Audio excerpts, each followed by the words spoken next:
Bismillahirrahmanirrahim. Assalamualaikum warahmatullahi wabarakatuh. Innal hamdalillah nahmaduhu wa nasta'inuhu wa nastaghfiruhu wa nastahdihi wa na'udzu billahi min shururi anfusina wa min sayyiati a'malina. Man yahdihillahu fala mudilla lahu wa man yudlil fala hadiya lahu. Ashhadu an la ilaha illallah wa ashhadu anna Muhammadan abduhu wa rasuluh. Allahumma salli ala sayyidina Muhammad wa ala alihi wa sahbihi wa man tabi'ahum bi ihsanin ila yaumiddin. Qala Allah ta'ala fil Qur'anil azim wa la yajiduna fi sudurihim hajjatan mimma utu. Qala rabbi shrah li sadri wa yassir li amri wahlul 'uqdatam min lisani yafqahu qawli. Allahumma la sahla illa ma ja'altahu sahla wa anta taj'alul huzna idza syi'ta sahla. Rabbi yassir wa la tu'assir, amma ba'd. Alhamdulillah, syukur kehadirat Allah Subhanahu wa taala, bertemu kita lagi dalam kuliah online, kuliah subuh online Masjid Sultan Idris Shah kedua, itu Masjid Negeri Perak. Jadi alhamdulillah, saja nak cerita sedikit yang mana kita sedia maklum bahawa dalam tempoh kita menghadapi PKP ini, masjid telah dibuka untuk beberapa jumlah yang ditetapkan oleh pihak Majlis Agama Islam, dan kuliah maghrib juga dibenarkan. Cuma untuk kuliah subuh ini masih lagi belum mendapat kebenaran daripada pihak pemerintah, maka pihak Masjid Sultan Idris Shah kedua, Masjid Negeri Perak, masih lagi membuat kuliah subuh secara atas talian ataupun online ni lah, secara online ni. Jadi mudah-mudahan usaha kita untuk menyampaikan ilmu, usaha kita untuk berkongsi beberapa perkara kebaikan akan mendapat ganjaran yang baik di sisi Allah Subhanahu wa taala. Jadi tuan-tuan, puan-puan, para pendengar yang dirahmati Allah sekalian, insya-Allah hari ini saya ingin berkongsi beberapa pandangan, beberapa perkara yang boleh kita kaitkan dalam kehidupan kita. Mudah-mudahan menjadi satu nasihat yang berguna buat kita. Mudah-mudahan ia memandu kita, mudah-mudahan ia mengingatkan kita apakah tujuan kita sebenar kita berada di atas muka bumi Allah Subhanahu wa taala. Jadi tuan-tuan, puan-puan semua, kita sedia maklum bahawa rujukan kita apabila kita berada di alam maya ini, kita berada di atas muka bumi Allah, rujukan kita tidak lain tidak bukan iaitu Allah dan Rasulnya, iaitu Al-Quran dan hadis. Ini peringkat tertinggi lah. Tetapi hadis ini selalunya dirujuk juga, hadis dan Al-Quran ini dirujuk kepada Nabi Muhammad SAW, yang mana Nabi Muhammad SAW menerima wahyu daripada perantaraan malaikat Jibril alaihi salam, daripada Lauh Mahfuz, daripada Allah Subhanahu wa taala. Maka walaupun Al-Quran itu adalah kalamullah, tetapi disampaikan di atas muka bumi ini melalui nabinya, iaitu Nabi Muhammad SAW kepada kita. Dan juga hadis, yang mana hadis ini yang bukan kalamullah, bukan Al-Quran, tetapi disampaikan oleh Nabi kepada kita juga sebagai panduan dan pedoman sepanjang kita berada di atas muka bumi ini. Jadi apabila sahabat-sahabat yang hidup di zaman Rasulullah SAW, mereka tidak memahami dalil nas tersebut, apa-apa saja perkara yang ada di dalam kepala mereka yang tidak dapat dirungkaikan oleh otak mereka, fikiran mereka, maka mereka merujuk kepada Nabi Muhammad SAW. Jadi setelah Nabi Muhammad SAW wafat, setelah Nabi Muhammad SAW wafat, di mana rujukan kita? Rujukan kita tidak lain tidak bukan kepada ahlinya, ahli agama, orang-orang yang pakar, orang-orang yang tahu berkaitan dengan agama. Orang sebut alim, orang alim ataupun ulama. Ya.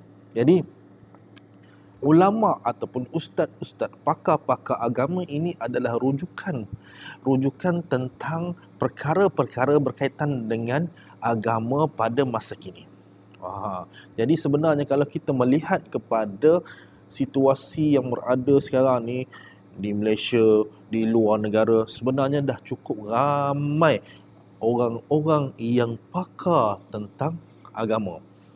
Dan apabila melibatkan ramai pakar-pakar agama, alim ulama, ustaz-ustaz dan seumpamanya ni, maka tidak mustahil terdapatnya perbezaan-perbezaan di antara satu sama lain. Sedangkan kalau kita merujuk kepada ulama dahulu, ataupun kita kata balik kepada asas, siapakah pengasas kepada mazhab kita? Mazhab yang muktabar, yang diiktiraf di dalam fiqh, ada 4. Sebenarnya banyak lagi, tapi kita kata yang muktabar lah, yang mananya yang umum semua orang tahu. 4. Ada mazhab Hanafi, ada mazhab Maliki, ada mazhab Syafi'i, ada mazhab Hambali. Ini dikatakan mazhab-mazhab fiqh yang muktabar. Baik. Jadi sedangkan mereka yang hidup pada zaman dahulu pun telah terdapatnya perbezaan. Apatah lagi kita yang jauh sangat daripada Nabi SAW. Mungkin akan banyak lagi terdapat perbezaan ataupun perselisihan di antara kita, terutamanya kepada para alim dan ulama kita. Maka adakah itu satu perkara yang normal ataupun perkara itu sebenarnya tidak begitu baik? Melihat kepada sisi kita sendiri, sebenarnya kita yang memberikan bagaimana ta'rifan itu adakah baik ataupun tidak. Ada yang memandangnya dari sudut positif, ada yang memandangnya daripada sudut negatif. Ya, perbezaan-perbezaan ini bergantung kepada kita yang melihatnya adakah positif ataupun negatif. Ada yang menganggapnya sebagai satu positif kerana itu menunjukkan keluasan di dalam agama. Ada yang menunjukkan sebagai negatif kerana mereka ini dianggap sebagai merosakkan ataupun mengelirukan, terutamanya kepada orang awam. Jadi di kalangan kita sebagai orang rakyat marhai ni, orang yang bawah ni, yang tidak pakar tentang agama, yang tidak tahu banyak tentang agama, kita sendiri kadang-kadang mengalahkan kepada alim ulama kita. Alim ulama kita pun berbalah tu sikit je, kita lebih-lebih lagi. Kerana apa? Kerana ini memang sifat kita yang mana menganggap perbezaan di antara kita tidak diraikan dengan baik. Jadi di Malaysia, bukan kata di luar negara saja, kita khususkan di Malaysia saja pun sebenarnya kita lihat ramai di kalangan para ulama, yang kita katakan ulama ni, berbeza pandangan di antara satu sama lain. Yang mana kalau kita melihat perbezaan ini kadang-kadang mengelirukan kita. Kerana apa? Kerana kita nampak macam satu perbezaan itu adalah satu kesalahan bagi sesuatu yang tak sama dengan kita. Kita nampak, ulama ni tak sama dengan ulama yang kita pegang. Maka ulama ini ataupun golongan ini akan merasakan mereka ini satu golongan yang salah, terkeluar daripada landasan yang benar. Maka ini yang sepatutnya kita elakkan. Ini sebagai satu pegangan kepada kita sebagai orang awam dan juga kepada para alim ulama, para ustazah yang berada di atas jalan kebenaran. Kita yakin di atas jalan kebenaran ini, maka kita perlu lihat beberapa perkara. Pertamanya adalah saya nak sebut, jangan ada perbezaan kita itu, jangan ada timbul perasaan hasad ataupun iri hati. Kerana perasaan hasad, iri hati ini dia bukan kata hanya kepada orang-orang tertentu saja. Tidak. Kepada siapa pun boleh datangnya perasaan sikap hasad ataupun dengki. Malah kepada para ulama, ustaz-ustaz juga tidak terkecuali. Kalau kita lihat kepada perbezaan pendapat di kalangan kita, yang mana ada kalangan mereka untuk menunjukkan bahawa mereka ini adalah mereka yang paling pandai, mereka ini yang paling hebat di antara satu sama lain. Jadi di sinilah kita nak tengok diri kita itu di mana. Kalau kita tengok balik macam sekarang ni netizen ni kan, kalah ulama. Ini nasihat saya dan nasihat kepada diri saya sendiri dan juga nasihat kepada semua yang mendengar. Mudah-mudahan kita tidak ada perasaan hasad dan iri hati di dalam diri kita. Jadi bagi ulama-ulama, ustaz-ustaz yang ada perasaan ini, mereka ini bukan kerana apa? Kerana kecintaan kepada dunia itu melebihi dari segala-galanya. Kenapa mereka tidak berpuas hati dengan pandangan lain? Mereka membangkitkan isu terus merasakan mereka ini paling pandai, mereka ini paling hebat, kerana kecintaan kepada dunia itu mengatasi segala-galanya. Mereka ini adalah rujukan utama kepada golongan-golongan bawahan, golongan-golongan orang yang tidak tahu agama. Maka ini yang sepatutnya kita elakkan, kepada khususnya kepada orang-orang yang dianggap sebagai alim, ulama, ustaz-ustaz semua ya. Maka merenung balik kepada ayat yang telah saya bacakan di awal tadi, yang bermaksud dan mereka tidak mempunyai keinginan dalam hati mereka terhadap apa-apa yang telah diberikan kepada mereka. Dan Allah Subhanahu wa taala dalam ayat yang seterusnya menyebut dalam surah Al-Hasyr ayat 10, walladzina ja'u min ba'dihim yaqulun rabbana ighfir lana wa li ikhwanina alladhina sabaquna bil iman wa la taj'al fi qulubina ghillan lil ladzina amanu rabbana innaka ra'ufur rahim. Baik. Jadi kalau kita melihat kepada maksud ayat ini dan orang-orang yang datang sesudah mereka, iaitu kaum Muhajirin dan juga kaum Ansar, mereka berdoa, ya Allah, berilah ampunan kepada kami dan saudara-saudara kami yang telah beriman lebih dahulu daripada kami. Janganlah engkau membiarkan kedengkian dalam hati kami terhadap orang-orang yang beriman. Baik. Jadi ayat Al-Quran ini boleh dijadikan doa dan sepatutnya kita sentiasa membaca doa ini.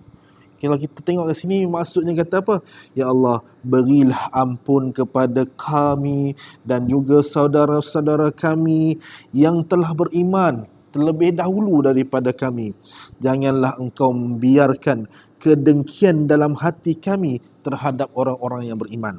Maka bila kita selalu berdoa dengan doa ini, yang juga merupakan ayat Al-Quran, surah Al-Hasyr ayat 10, insya-Allah kita akan terhindar daripada sikap sifat dengki dan iri hati ini kepada orang lain.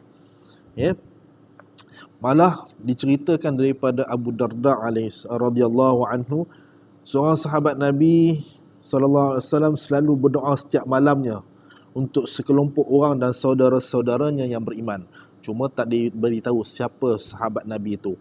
Yang kita boleh ambil contoh yang lain yang lebih dekat dengan kita mungkin rasanya, seperti mana yang saya sebutkan tadi, kita ada 4 mazhab yang muktabar, yang mana kita sedia maklum bahawa Imam Malik adalah guru kepada Imam Syafi'i. Imam Syafi'i adalah guru kepada Imam Ahmad bin Hanbal, pengasas mazhab Hanbali. Maka mereka ini saling ada hubungan. Imam Ahmad ataupun pengasas mazhab Hanbali adalah anak murid kepada Imam Syafi'i. Imam Syafi'i anak murid kepada Imam Malik, pengasas mazhab Maliki. Jadi apa yang kita boleh ambil contoh di sini ialah perbezaan-perbezaan di antara mereka tidaklah menyebabkan kedengkian, iri hati, peperangan yang lebih besar daripada itu di antara mereka. Ya, kalau kita lihat Imam Ahmad bin Hanbal, dia pernah berkata kepada anak Imam Syafi'i bahawa ayahmu itu adalah termasuk dari 6 orang yang aku doakan mereka pada setiap tengah malam. Jadi memang banyak riwayat menyebutkan, cerita menyebutkan bahawa Imam Ahmad bin Hanbal ini dia tidak pernah, sejak dia lepas dia berguru dengan Imam Syafi'i, tidak pernah ditinggalkan di dalam doanya, doa untuk Imam Syafi'i, imam, doa kepada guru beliau. Jadi macam kita lain. Kita nak berdoa pun susah, kan? Doa pun bila teringat je, kan? Jadi kita, orang suruh berdoa untuk orang, lagilah kita tak nak. Ini berbeza dengan kita. Jadi bagaimana kita lihat perbezaan di kalangan ulama zaman dahulu sebenarnya memberi contoh yang baik kepada kita. Ini yang perlu ada pada sikap kita, sikap para alim ulama kita, yang mana perbezaan-perbezaan di antara mereka bukan penyebab kepada pergaduhan, perselisihan yang lebih besar, malah mendoakan di antara satu sama lain. Inilah sikap dan sifat yang terbaik bagi umat Islam. Dan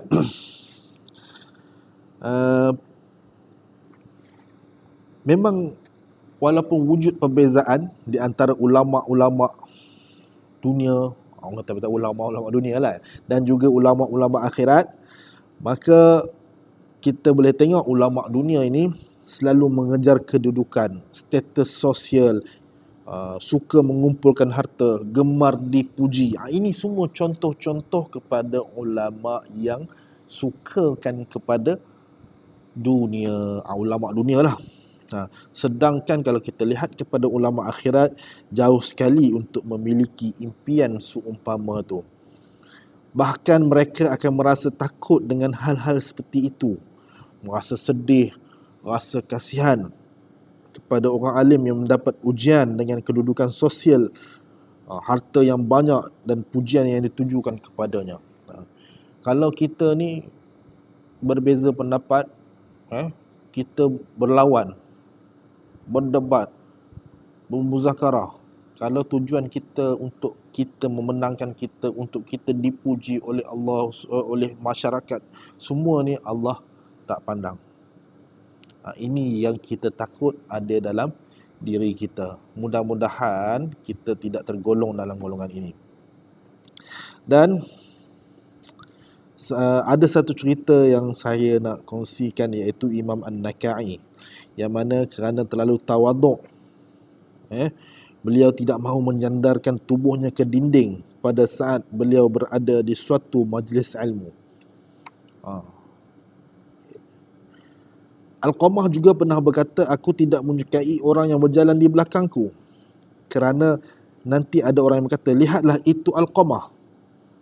Bahkan ada di antara orang-orang alim pada zaman dahulu yang apabila terdapat 4 orang berkumpul di sekitarnya, maka ia segera meninggalkan golongan itu. Kerana apa? Kerana mereka itu saling menolak dan mendahulukan orang lain untuk mengeluarkan fatwa. Nampak?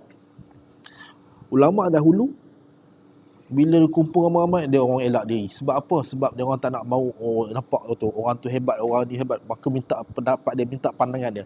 Kerana masing-masing kalau boleh ambillah pandangan fatwa daripada orang lain terlebih dahulu. Kita lain. Kalau kita lihat sekarang kita, sikap kita, apabila dia tanyakan kepada kita, berusaha kita nak menjawabnya, walaupun kadang-kadang kita tidak tahu tentang perkara tersebut. Ini yang sangat mendukacitakan kepada ulama-ulama ataupun ustaz-ustaz kita, sebahagian daripada kita ni. Jadi mereka lebih suka, kalau orang lama-lama ni, orang ulama dulu ni, mereka lebih suka untuk berdiam diri sahaja dan mendengar. Mereka bagaikan berada di atas lautan yang luas, tenang, tanpa ada apa-apa perasaan gusar, tak mahu nak menjawab. Kita tak. Kita ni pantang.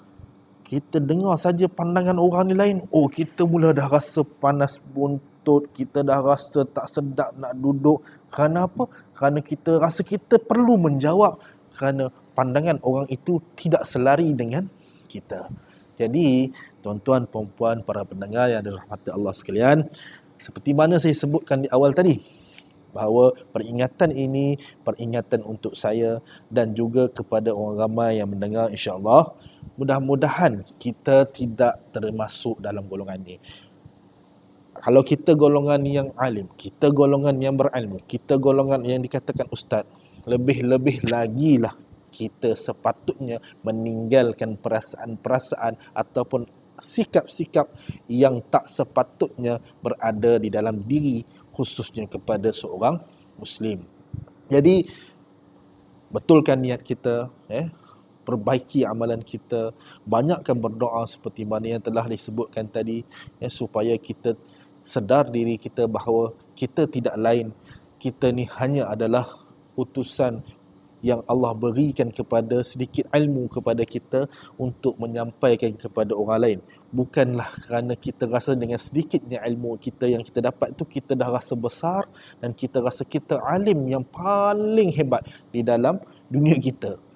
Jadi insya-Allah sama-samalah kita muhasabah diri kita. Mudah-mudahan nasihat ini memberi manfaat kepada saya dan juga kepada tuan-tuan dan puan-puan para pendengar yang dirahmati Allah sekalian. Insya-Allah, diizinkan Allah, kita akan bertemu lagi pada pertemuan yang akan datang. Wabillahi taufiq wal hidayah. Assalamualaikum warahmatullahi wabarakatuh.